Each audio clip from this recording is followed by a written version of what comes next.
welcome back to my channel. It's December and I know there's a lot of recipes for delicious but unhealthy drinks floating around for the holiday season. So today I'm going to show you one of my favorite things to drink that is super good for you and also can be a little festive because of its color. Matcha. So matcha is a stone ground green tea from Japan. When you drink matcha, you're incorporating it into your water instead of just steeping it like you would for a regular tea. So you're getting way more antioxidants and basically just everything that the tea leaf has to offer, including a little bit more caffeine than you would get with a regular tea. And if you serve it in a Christmas mug, you'll see how cute and festive it can be. So what you need to make matcha is, first you'll need a bowl. You can use any bowl that you have. I like this one because the opening is so wide, so it's gonna be super easy to get in there and whisk to get a good froth on that matcha. And you'll need some kind of whisk. So this is the traditional bamboo whisk. But if you don't have one of these, you're not sure you're ready to commit to one, you can always just use a regular kitchen whisk or even a fork. This one will be a little nicer to get those bubbles because you can really whisk right against the bowl because it's so flexible, but a regular wire whisk will work for now. I'm going to be using David's Tea's Organic Ceremonial Matcha, which is super creamy and delicious. Matcha can get expensive, but David's Tea has an awesome selection. The best place to buy matcha will always be at a tea store, so like David's Tea or whatever your local tea store happens to be. But if you don't have a tea store near you, you can always try like Trader Joe's or Whole Foods. I believe they have some kind of matcha as well. When you're buying it though, you do want to make sure that when you look at the ingredients, it's just matcha, because there are a lot of matchas out there that have added sugars or like matcha latte mix where it'll have some sort of like powdered milk. But I find that the best way to buy it, at least, is just a regular good old straight matcha, because if you want to make it into a latte or you want to add some kind of flavors, you can always do that later on. So the first thing I'm going to do is open my bag of matcha. So here is how the matcha looks. So that's going to look really cute in a Christmas mug because bright green, super festive, and healthy. All right, I'm gonna measure it out using the David's Tea matcha spoon. I'm not really sure the exact measurement of this. I would probably guess like a teaspoon and a half. And I'm gonna use 2 scoops because it's a straight matcha, so I don't wanna use any more than that, but I also don't want it to taste watered down, so I wanna do 2. And just to make it a little smoother, I'm going to put it through this mesh thing to like break up the clumps before I even start whisking.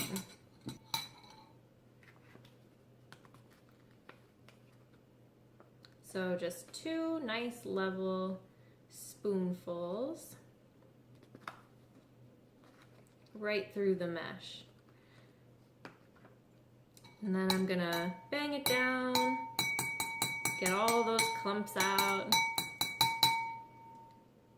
And then if you are left with some clumps, what I do is I just press it right through to break them up, because God forbid I waste matcha ever. Some people say that matcha has helped them lose weight. There was a lady that used to come into my work who said that since she started incorporating matcha into her routine, she lost 60 pounds. And then at that point I was like, okay, I gotta try this. I gotta start doing matcha every day and see what happens. So for a long stretch of time, I was drinking matcha every single time I'd go to work and on my days off, but now I've kind of fallen out of the routine, but I did notice a difference. I'm trying to get back into that routine. That's one of my daily goals, is to drink my matcha. So it's just gonna look like that. And then you want some hot water. You don't want it boiling, because if the water is too hot, it's going to burn the matcha and it's gonna taste bad. So what I do is I heat up my water in a kettle and then I'll pour it into like a drink container to let it cool, so it's not like in the kettle in like the source of heat, so it cools off a little quicker. And I usually let it sit for about 10 minutes before I start to use it. So I have my cooled hot water in this little cup, and then you're just gonna pour a little bit. So I like to start with just a little bit of water because I want to make the matcha into like a paste first. And then you take the whisk and you're just gonna whisk the crap out of it basically. When I first started working at a tea shop, I couldn't whisk very fast. It was really hard on my wrist. But you kind of build your matcha muscles as you go. So I like to do just a little bit of water first and make a paste just to make sure that I am breaking up all of it and really incorporating it well. So this is probably gonna look gross now, but here's how it looks so far. And then once that's pretty well combined, I'm gonna add some more water.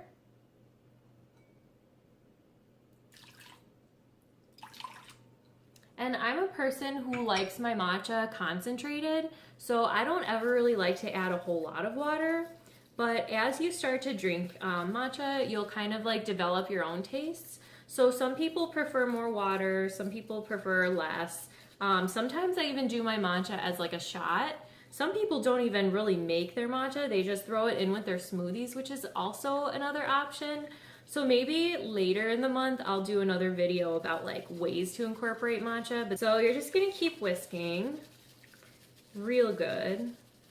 And then once there's a really nice layer of bubbles on top, should be about good. So at that point, you can go ahead and pour it into your cup. I'm gonna pour it into my polar bear cup here. There we go. So it's still pretty concentrated and there's a little bit of matcha left in the bowl. So now what I'm gonna do, just so I don't waste any matcha at all, is I'm gonna add a little more water to the bowl and just make sure I have all of it. So I'm basically like, I like to think of like cleaning the bowl basically.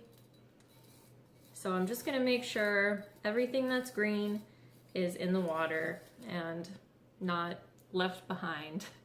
And then I'm gonna take that and pour that over. All right, and then if you want to, you can add sweetener, or if you want to add some kind of like non-dairy milk, you could definitely do that as well. But I'm just gonna drink mine right like this. All right, so let's give it a try. So I have to admit, matcha is kind of an acquired taste.